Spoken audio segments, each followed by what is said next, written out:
आज हम विज्ञान विषय की कार्यपत्रक संख्या 98 करेंगे, जो कि 25 फरवरी 2022 के लिए आई है।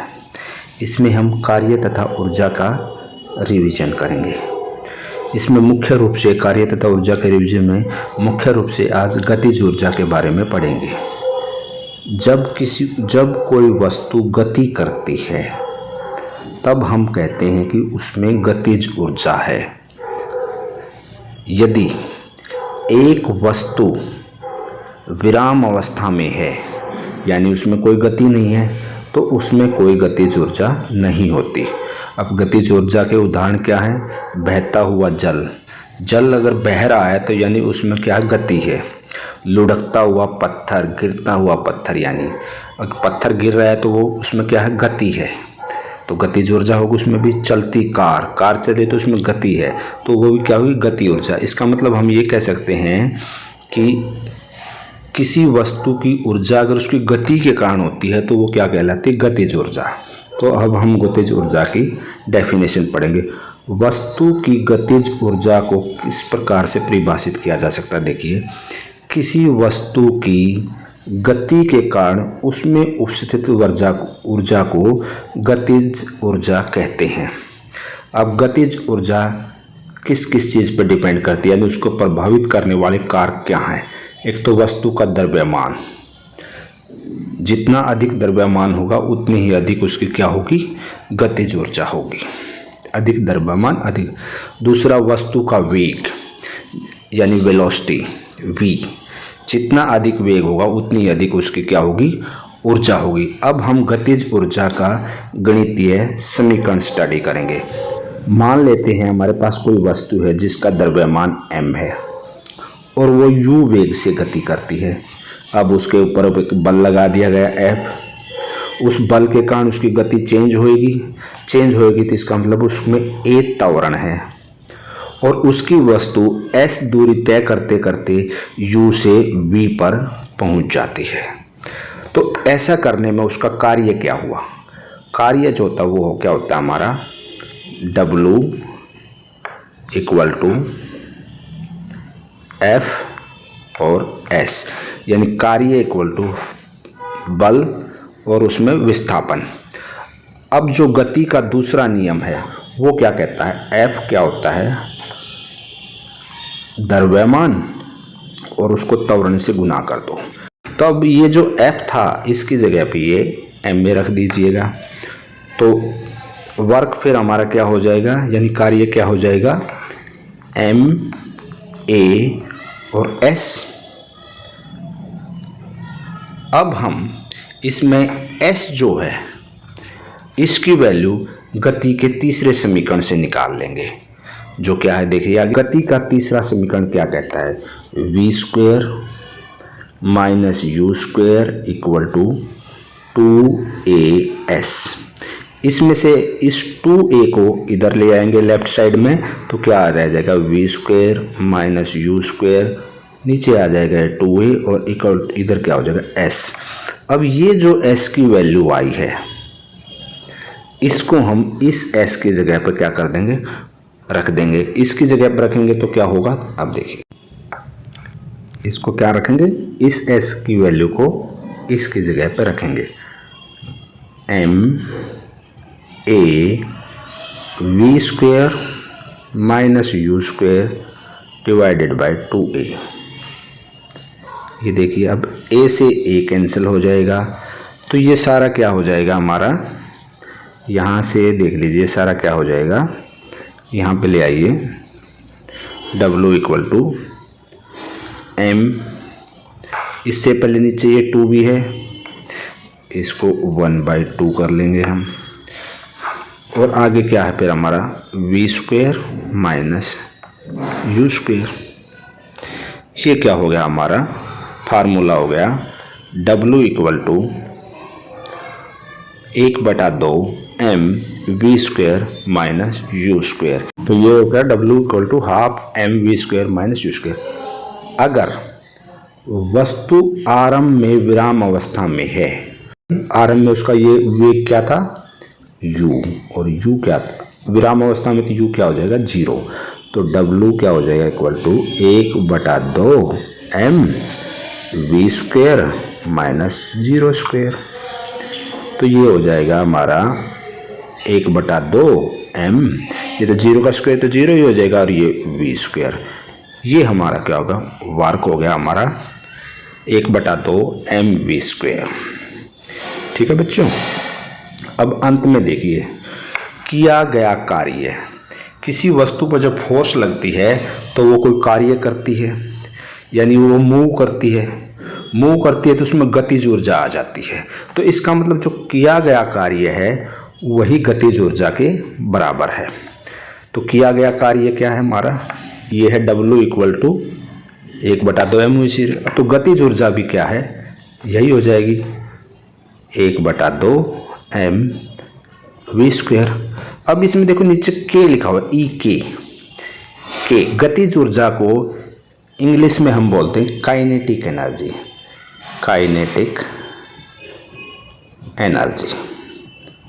तो ये जो K जो है वो काइनेटिक के लिए, तो E के इक्वल टू हो गया 12 mv²।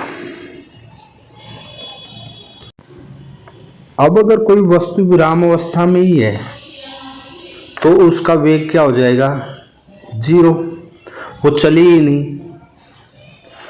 तो विराम अवस्था में उसकी गतिज ऊर्जा क्या होगी, विराम अवस्था में देखिए वो मूवमेंट में नहीं है, तो विराम अवस्था में क्या हो जाएगी 0। तो E के इक्वल टू क्या हो जाएगा 1/2 mv², और ये v क्या है 0 है, तो ये सारी क्या हो जाएगी 0 हो जाएगी। पहला क्वेश्चन देखिए, गतिज ऊर्जा को परिभाषित कीजिए और उसका सूत्र भी लिखिए। अब इसमें ऊपर देखिए गतिज ऊर्जा के बारे में लिखा हुआ है। गतिज ऊर्जा क्या होती है, किसी वस्तु की गति के कारण उसमें उपस्थित ऊर्जा को गतिज ऊर्जा कहते हैं, और उसका जो ये तो उसकी क्या होगी परिभाषा होगी, और उसका गणितीय समीकरण क्या है, गतिज ऊर्जा E के, और गणितीय सूत्र है 1/2 mv², जो कि हमने यहाँ पे निकाला है। नेक्स्ट देखिए, 7 मीटर पर सेकंड से गति करती हुई एक वस्तु जिसका द्रव्यमान m है और उसकी गतिज ऊर्जा 25 जूल है, यदि वेग को दोगुना कर दिया जाए तो गतिज ऊर्जा क्या होगी। सबसे पहले देखिए गतिज ऊर्जा का हमारा फार्मूला क्या है, 1/2 mv²। अब इसमें गतिज ऊर्जा दे दी हमारी 25 जूल, तो इधर लिख दो 25, और ये क्या है वेग क्या है 7 मीटर पर सेकंड, तो 1/2 m और ये 7 का स्क्वायर। अब जो ये 1/2 है ये इधर आ जाएगा, इधर आ गया इसके साथ मल्टीप्लाई हो जाएगा और इधर बन जाएगा 50 बराबर m, और ये 7 का स्क्वायर क्या हो जाएगा 49। तो m क्या हो जाएगा हमारा, ये 49 जो ये 50 के नीचे आ जाएगा, तो m की वैल्यू होगी 50/49। अब कह रहे यदि वेग को दुगुना कर दिया जाए, पहले वेग क्या था 7 मीटर पर सेकंड, तो अब वेग को अगर दुगुना करेंगे तो अब वेग हो जाएगा 7 का दुगुना कितना 14 मीटर पर सेकंड। तो अब काइनेटिक एनर्जी क्या होगी, अब बताना इसकी काइनेटिक एनर्जी, E 1/2 mv²। अब ये 1/2 m कितना आ गया, ये आ गया 50 49, और स्क्वायर किसका है 14 का स्क्वायर, ये आ जाएगा हमारा 1/2 गुणा 50/49, और 14 का स्क्वायर हो जाएगा 196। अब ये 49 जो है ये 196 को काट देगा 4 से, और ये 2 है ये इसको काट देगा 2 से, तो टोटल हमारा क्या आ जाएगा, अब 50 रहेगा और ये गुणाम रहेगा 2, एक तो ये 50 रहेगा और ये गुणाम क्या रहेगा 2, तो ये आ गया 100, तो इसकी वैल्यू हो जाएगी हमारी 100 जूल। अब अंतिम क्वेश्चन है, यदि एक बल 2 kg द्रव्यमान की एक वस्तु के वेग को 5 मीटर पर सेकंड से 15 मीटर पर सेकंड कर देता है, तो बल द्वारा किया गया कार्य ज्ञात कीजिए। तो हमने निकाला है एनर्जी, और एनर्जी ही क्या होती है, किया गया कार्य। तो किए गए कार्य का फार्मूला यहाँ पे आप देख लीजिएगा, ये क्या है, W, यानी W = 1/2 m v का स्क्वायर माइनस u का स्क्वायर।